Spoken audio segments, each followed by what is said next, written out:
Eu sou Dalila Machado. Hoje eu estou mentora de terapeutas, né, com muito orgulho.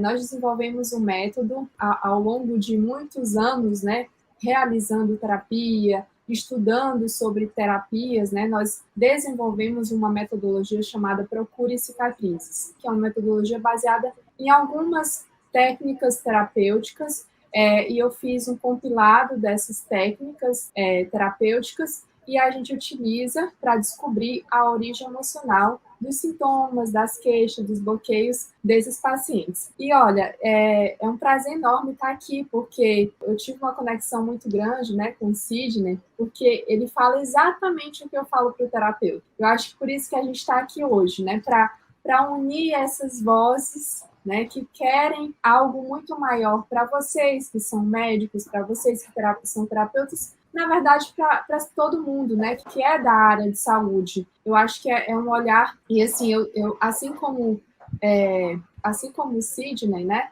eu gosto muito de falar, né, que nós precisamos cuidar de nós mesmos primeiro, né, cuidar da nossa saúde, cuidar do nosso emocional, cuidar da nossa vida pessoal, né, enfim, antes de cuidar da vida profissional. E aí eu acho que é sobre isso assim que a gente vai falar aqui, focar hoje muito nesse tema, né, para vocês que não são terapeutas, mas que são médicos, mas que cuidam dos seres humanos. As pessoas dão, na verdade, a vida para vocês, no sentido de confiar, né, a vida para vocês, confiar realmente aquilo, né, a saúde, o cuidado, confiar no seu cuidado para com essas pessoas, para com seus pacientes. O tema da live hoje, né, que eu te convidei é para a gente falar sobre quem cuida de quem cuida, né? O primeiro e principal paciente de todo médico, que é quem? É o próprio médico, né? É o próprio médico. E eu já queria, inclusive, trazer alguns dados, né? Talvez você já saiba, talvez não, mas tem muitos dados, muita estatística, muitos estudos que mostram uma realidade triste da saúde, da morbimortalidade do médico no Brasil, né? Então, alguns exemplos, né, de estudos. Teve um estudo recente que mostrou que, olha só que louco, os médicos vivem muito menos, né, em média 10 anos a menos que a população geral, sendo que as mulheres, né, as médicas mulheres, sendo um pouco redundante mesmo para poder dar esse destaque, vivem 20 anos a menos, olha que louco, do que a população geral. Número de suicídios, 5 vezes maior na população médica do que na população geral. Uso de psicotrópicos, drogas lícitas e ilícitas, sabe? Então, além disso, burnout, depressão, síndrome do pânico, né, ansiedade. Então, assim, o médico tem adoecido muito, muito, sabe? Principalmente essa questão emocional. E aí, é muito do que você fala, né? E eu queria, então, te perguntar, como é que você analisa esses dados, né? E como é que eu sei que você tem alunos hoje, médicos, né? Que você ajuda também. E eu queria que você falasse um pouquinho disso, como é que você vê todo esse cenário, né?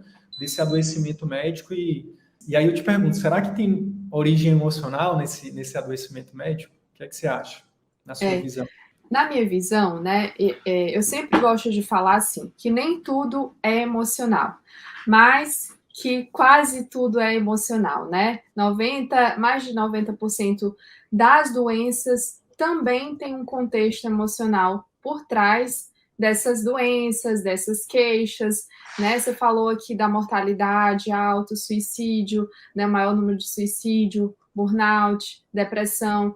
Todas essas, tirando a mortalidade, né, que a gente tem que avaliar os fatores, mas o suicídio, depressão, burnout, ansiedade, né, tudo isso tem muitas questões emocionais. E até mesmo aquelas doenças físicas têm sim contextos emocionais. Por quê?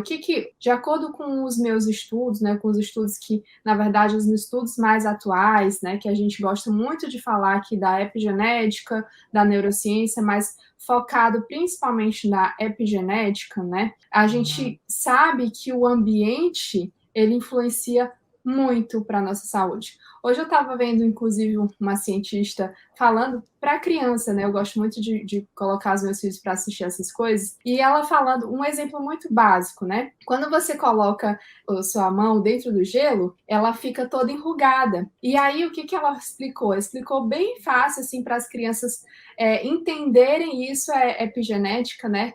Ela fala que o nosso corpo rapidamente se adapta ao ambiente. E o nosso corpo se adapta ao ambiente bom e ao ambiente ruim.